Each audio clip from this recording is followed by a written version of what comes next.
Buen día, compañeras y Mes chers compañeros. camarades, bonjour à tous et Para à toutes. nosotros una C'est satisfacción pour nous ici un grand y un bonheur de nous orgullo poder estar retrouver aquí compartiendo con parmi vous. ustedes. C'est également une fierté. Traigo el abrazo solidario, Je vous transmets fraterno y respetuoso les bonjours de la fraternels et CTA, respectueux de la de los CTA, trabajadores des argentinos de travailleurs Paraguay argentins y de la Federación de et de la Trabajadores Fédération des travailleurs de la República de Argentina. la République argentine. Hablar de energía y Parler de minerales es l'énergie et hablar des de minéraux, recursos c'est estratégicos, parler des ressources stratégiques.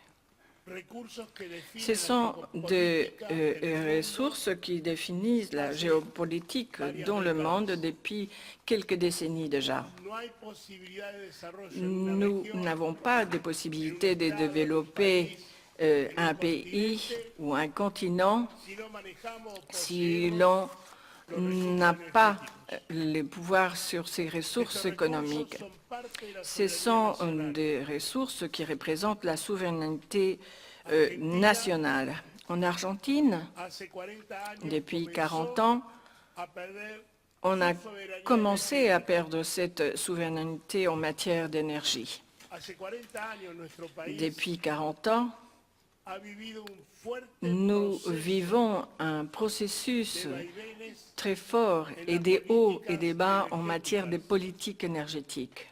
Se abandonó el modelo de Nous propiedad avons estatal abandonné la propriété de nacional. l'État et nationale dans ces domaines. Se abandonó un modelo Nous avons racional, laissé de côté un modèle centralmente rationnel planificado, qui connaissait une planification centrale ou ejecutado a centralisée, través de las grandes mise empresas en œuvre nacionales. par le biais des grandes entreprises d'État à En ese l'époque. camino de vaivenes Dans ces rythmes des hauts et des bas, nous avons perdu notre souveraineté, nos droits, nos richesses. en 1990, En 1990, a través del gobierno de Carlos Menem, avec en le Argentina, gouvernement de Carlos Menem en se Argentine, privatizó on a todo el sistema privatisé energético del l'ensemble país, des systèmes énergétiques dans notre pays. dividiéndolo, On l'a partagé, desintegrándolo. on l'a désintégré. Se desarrolló un modelo energético basado Nous avons développé un modèle privatización basé sur la y en privatisation tranquilización, et dans la fundamentalmente délégation en manos de à grupos l'étranger multinacionales. des groupes multinationaux. Con esta base de desarrollo Sur cette base de développement de notre industrie, se implementó un modelo on a económico mis en œuvre un basado modèle économique qui s'est extracción de basé dans materias l'extraction de matières premières, megaminería a cielo abierto, la minerie, desarrollo extraction del à cultivo ciel de la ouvert, soja, développement el de la ensamble soja, como caricatura del desarrollo une sorte industrial, de caricature industrielle el pour fracking nous, sobre los hidrocarburos le no fracking convencionales. des hydrocarbures non conventionnels. Todo ello configura tout ceci, el extractivismo contaminante C'est une politique como modelo contaminante de supeditación. devenue un modèle. Desde 1990 Depuis hasta el año 1990 jusqu'en 2016, les multinationales présentes dans les énergies 6.000 ont millones pris de barriles de petróleo 6 milliards de barils de pétrole cru y el mismo equivalente en gas et natural, l'équivalent également en gaz lo que naturel. representa Ceci représente 241 000 milliards de dollars. C'est un prix modique, par exemple, de 20 euros le baril de pétrole. con este modelo energético, Avec ce modèle además énergétique, perdimos el vous pouvez autoabastecimiento, vous rendre compte qu'on a perdu notre posibilidad de autosuffisance incorporar valor agregado et la possibilité de créer une valeur ajoutée todos los sistemas, et aussi la disparition des investissements dans tous ces domaines.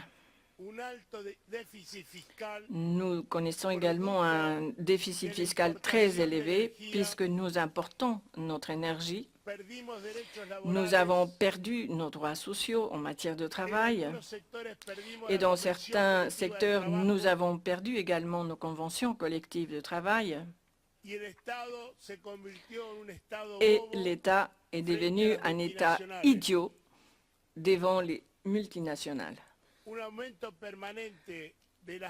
L'augmentation permanente de tarifs et la délivrance d'un mauvais service fait que l'énergie n'est plus un bien social et qui est devenu désormais une marchandise, un commodity, et l'usager est devenu un client. Le monopole naturel de l'état de l'énergie est devenu un oligopole des multinationales. C'est pourquoi la crise énergétique en termes généraux est créée par ces systèmes capitalistes qui est le grand responsable à nos yeux de cette crise. Cette crise n'est rien d'autre que la lutte entre un projet qui était porté par les grands groupes énergétiques et les grands capitales transnationales contre les besoins et les attentes des populations pour avoir une vie digne que l'on peut atteindre si on a accès à l'eau, au gaz, à l'électricité. Le problème, c'est bien là, c'est le capitalisme et sa logique d'accumulation. Et c'est le problème maintenant de savoir à qui appartient l'énergie. Si ce bien est entre les mains privées des multinationales, je veux dire, nous n'aurons pas la possibilité de prendre le contrôle, l'obtention des bénéfices économiques ne sera plus entre nos mains et l'énergie deviendra un bien somptuaire, alors que c'est un bien vital pour mener une vie digne, alors que c'est un bien qui nous permettra de surmonter la pauvreté. C'est là la clé de la possibilité d'une transformation et pour cela, nous aurons besoin d'un mouvement ouvrier fort, organisé, mais aussi avec une capacité de générer son propre pouvoir, son indépendance, son organisation, une organisation articulée par l'ensemble de la société avec les usagers. C'est essentiel de prendre ce schéma. La construction de notre propre pouvoir avec une unité d'action, avec les différents acteurs, avec les structures. Quelquefois, on ne partageons pas, mais nous rencontrons tous, en fin de compte, les mêmes problèmes. Une unité d'action pour faire face à cet ennemi commun. Et c'est dans cette direction qu'il nous semble essentiel et incontournable récupérer notre identité de classe et que les organisations syndicales, en plus de représenter de façon démocratique tous les travailleurs, soient capables de reprendre et de récupérer cette identité de classe afin que les travailleurs se sentent fiers d'être exactement des travailleurs. C'est impossible d'avoir une organisation syndicale conçue comme un facteur de pouvoir. Il est possible de construire une organisation syndicale en tant qu'outil de transformation de cette réalité.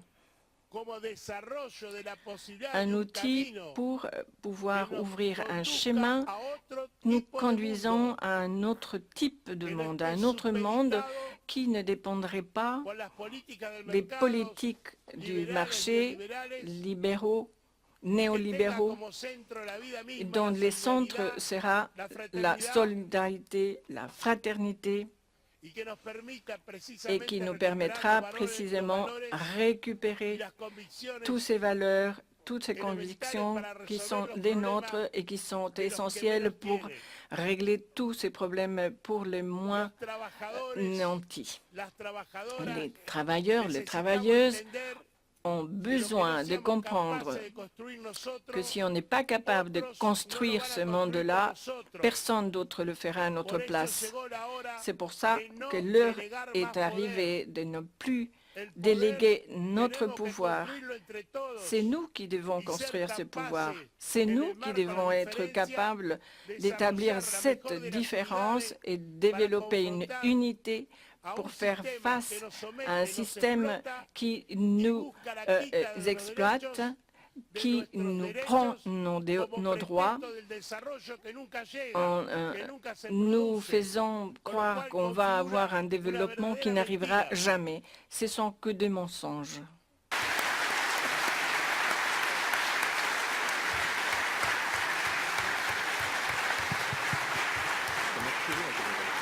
Merci beaucoup, José.